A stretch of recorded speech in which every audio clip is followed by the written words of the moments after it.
Welcome back to Technology Review. I'm your host, Mac Jackson Jr.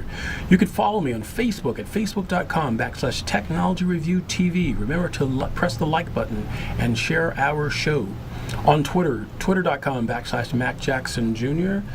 YouTube, youtube.com/Mac Jackson Jr. On YouTube, we need you to share, like, and subscribe to our show. Share, like, and subscribe to our show. You can also find other information about my consulting services at MacJacksonJr.com. In this segment, I call it Your Business. It's about your company. We're going to talk about your company, its obligations to protect the personal identifiable information that it stores regarding its customers, employees, and company records. Now, it sounds common sense that a company should store and protect the data, but a lot of companies are either not sure about it or they're not measuring their financial obligations and also legal obligations to make sure that they protect business data. And that's what we're going to talk about in this section. But first, we're going to talk about a little bit of cyber news here. And this week, have you noticed this week there's been several banks, U.S. banks, that have been literally under siege, or something questionable has been going on with our banking system, including Wells Fargo, Chase, Bank of America, and U.S. Bank. There's been outages where customers could not get any money out of the ATM machines, and also they would create charges. It's been reported, and when they create these charges, the money was not debited from their accounts. And in other situations, it shows that monies were added to their accounts and they did not make these deposits. Although the banking companies here have stated that these outages were minor and they have going to fix them, but it's also something to note, folks. It's about awareness, cybersecurity awareness. It's good to be aware that these things have happened, and just to keep in mind, though, if something were to happen like this where there was an issue, what would you do? What would you do if you couldn't have access to your money, your ATM, for example? What would you do if there was a power outage in your area? How would you maintain your stability and your lifestyle? So just some things to think about. We always put it on someone else to take care of this for us if there's an issue, but we need to make sure that we take a look at these instances ourselves.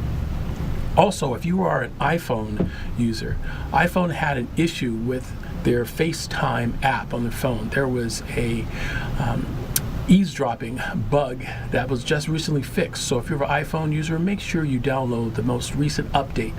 This eavesdropping bug was not good. It would allow people to eavesdrop over your conversations that you would have without your attention, without you knowing it. Make sure that you have this bug fix on your iPhone. And with that said, let me throw in another little recommendation here. If you have a laptop or a desktop, I'd like to, if I could turn my screen to the side here a little bit for you to take a look at it. Make sure you have a little lens cover over your camera of your smart device, especially your laptops when you are not using your camera. It will give you an extra layer of protection when you are online, and just giving you a more sense of security, in a sense of knowing that hackers can't turn on your device when you're not aware of it.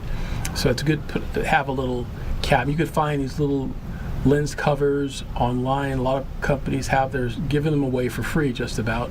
But if you're looking to have one, we can send one to you as well. Just contact me at MacJacksonJr.com or info@MacJacksonJr.com. We'll send you one for your little tablet. Make sure you have it on there. It's a good thing to have to protect your device.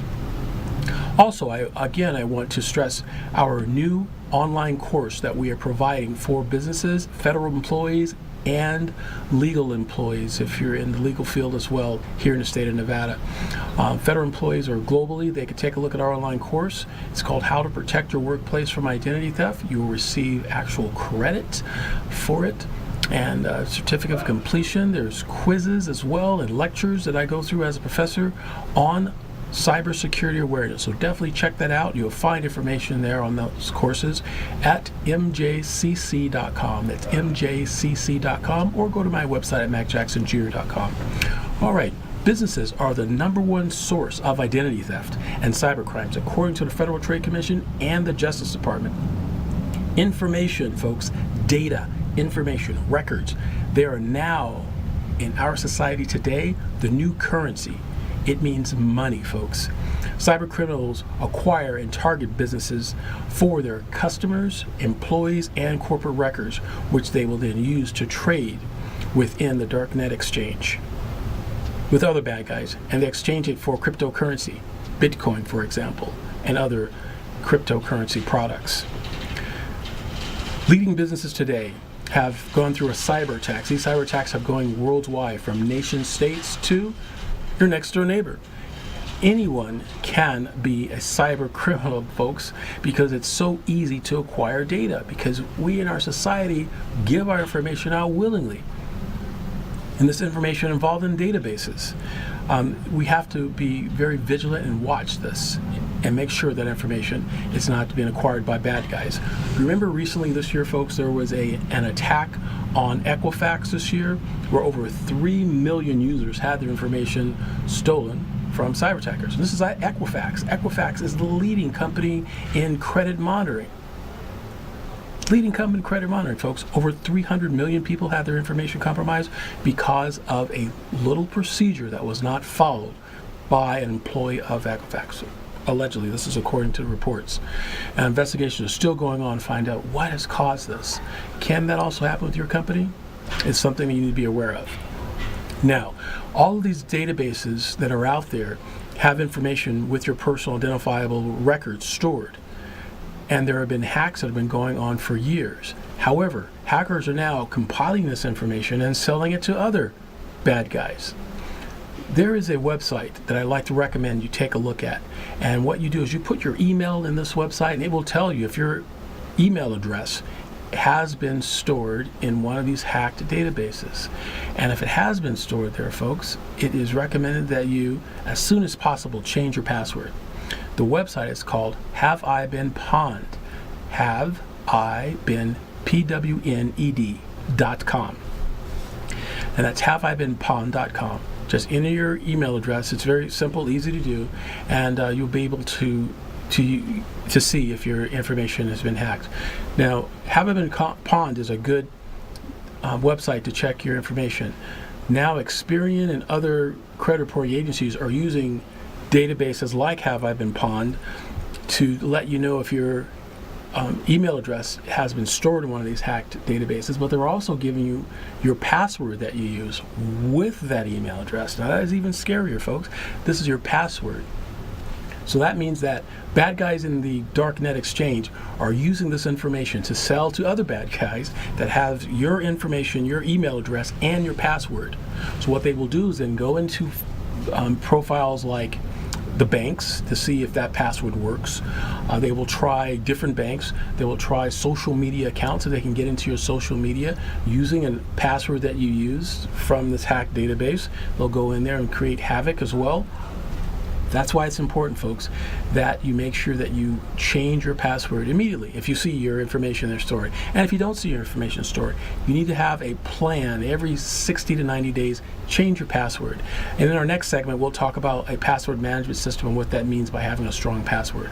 But in this segment, I want to make sure that it gets across that it's very important to change your password if you are in this particular hacked database.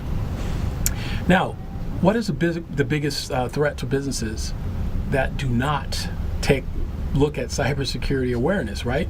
The biggest threat to businesses is that it can affect their bottom line. There are new laws and regulations being created now by nation states as well as here in the U.S. around the world regarding the responsibility of businesses, including GDPR.